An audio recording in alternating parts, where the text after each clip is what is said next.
अगर संसार का मनुष्य 24 घंटे में से थोड़ा सा समय देवाधिदेव महादेव को दे दे तो महादेव उसके दुख को मिटाने के लिए तत्पर खड़े हैं।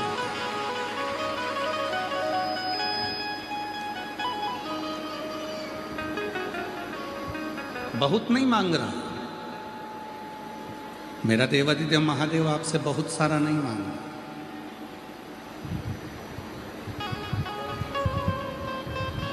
24 घंटे परमात्मा ने आपको और हमको दिए हैं।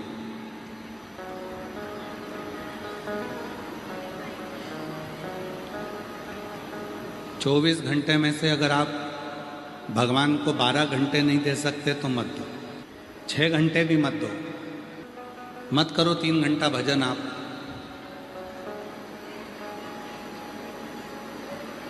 पर शास्त्र कहता है 24 घंटे में से 3 घंटा भजन करो, 3 घंटा नहीं कर सकते तो 1.5 घंटा करो, 1.5 घंटा नहीं कर सकते तो 1 घंटा करो, 1 घंटा भजन नहीं कर सकते तो कम से कम आधा घंटा करो, आधा घंटा नहीं कर सकते तो 15 मिनट करो, 15 मिनट नहीं कर सकते तो 5 मिनट करो, और 5 मिनट भजन नहीं कर सकते तो 1 मिनट करो, और 1 मिनट भी नहीं कर सकते तो चुल्लू भर पानी में डूब मरो।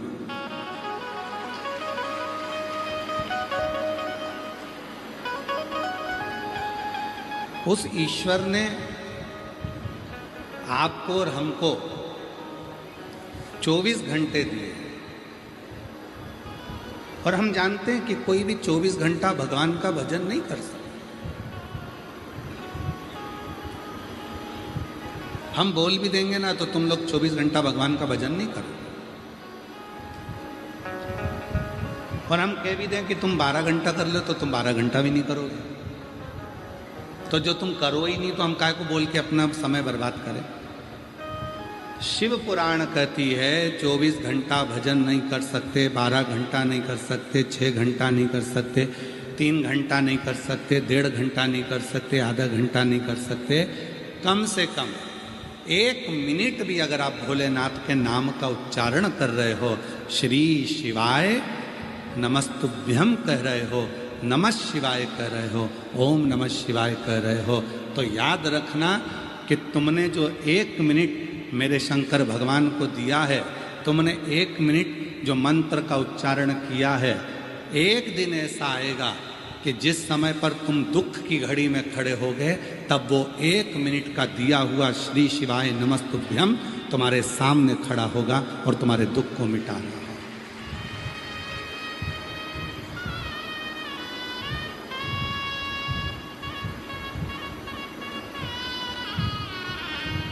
एक मिनट का भजन, 1 मिनट का स्मरण तुम्हारे जीवन को सुखी कर दे, आनंदित कर दे। कितना समय आप परमात्मा को दिए हो?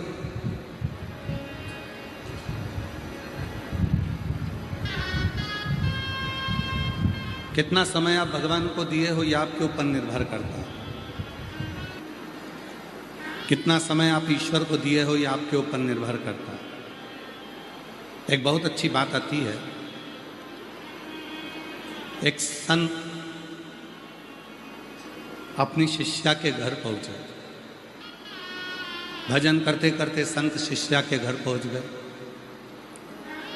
सास ने प्रणाम किया, ससुर ने प्रणाम किया, पति ने प्रणाम किया, शिष्या ने प्रणाम किया, बहू ने।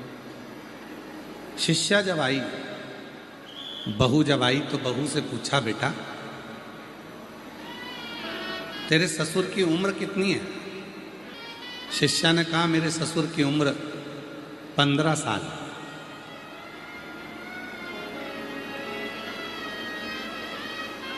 सास को गुस्सा आ गया,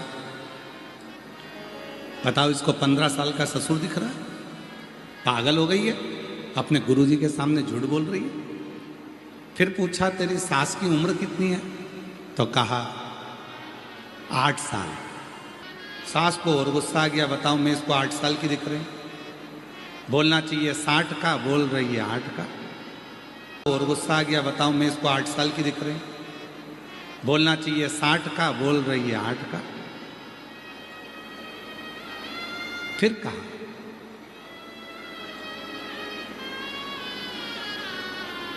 तुम्हारे पति की उम्र कितनी है? तो कहा कल ही पैदा हुआ है। और तुम्हारी उम्र कितनी है? कहा 48 वर्ष मेरी उम्र है। सास कहती है कि महाराज मेरी बहू पक्की झुटेली है, झूठ बोल रही है। बताओ, मैं इसको 8 साल की दिखती हूँ, ससुर 15 साल का दिखता है, पति कल पैदा हुआ, तो शादी किसके साथ हुई? केवल इसने अपनी उम्र सही बताई है, बाकी के सारी उम्र गलत बताई है। इतने में संत ने कहा, माँ मैं तुम्हारी बहू से तुम्हारी उम्र नहीं पूछ रहा था, मैं तुम्हारी बहू से तुम्हारे शिवालय जाने का, शिव पुराण सुनने का, कथा में जाने का पूछ रहा था कि तुम सत्संग में, भजन में, कथा में कितने सालों से लगी हो। ससुर 15 साल से भजन में लगा है, भले उसकी उम्र 75 साल है, पर सही उम्र तो 15 साल है जो भगवान की भक्ति में लगाई गई है। तुम्हारी उम्र भले 60 साल है, पर तुम्हारी सही उम्र 8 साल है कि तुम 8 साल से शिव पुराण की कथा सुन रहे हो, तुम 8 साल से शिवालय जा रहे हो, तुम 8 साल से भगवान का भजन चढ़ा रहे हो, तो तुम्हारी सही उम्र भले 60 की हो, पर सही उम्र 8 की है। और पति से रोज कहती थी, दूधनाल में कथा चल रही है, चलो कथा सुनने चलो। रोज कहती थी, रोज कहती थी मंदिर चलो, शिवालय चलो, कभी नहीं गए। तीरथ चलो, कभी नहीं गए। बस कल ही कथा में दूधनाल आए हैं, मतलब मेरे पति का जन्म कल ही हुआ है। इतने साल तो व्यर्थ ही हुआ। और मैं 48 वर्ष की, बचपन में भी भजन करती थी, युवानी में भी करी, आज मैं अपने ससुराल में भी भजन कर रही हूं, जो मायके में मैंने किया। कर्म, कितना तुमने शिव का भजन किया, कितना तुमने भगवान की भक्ति करी, कितनी उम्र तुमने भगवान के भजन में लगाया, सबसे ज़्यादा जरूरी वही है। बाकी का समय तो तुमने जो निकाला कमाने में, परिवार में, कुटुंब में, कबीले में, ये सब गिनती में नहीं आया। गिनती में तो वही आया जो तुमने परमात्मा के लिए लगाया। और याद रखना मेरी जीजियों,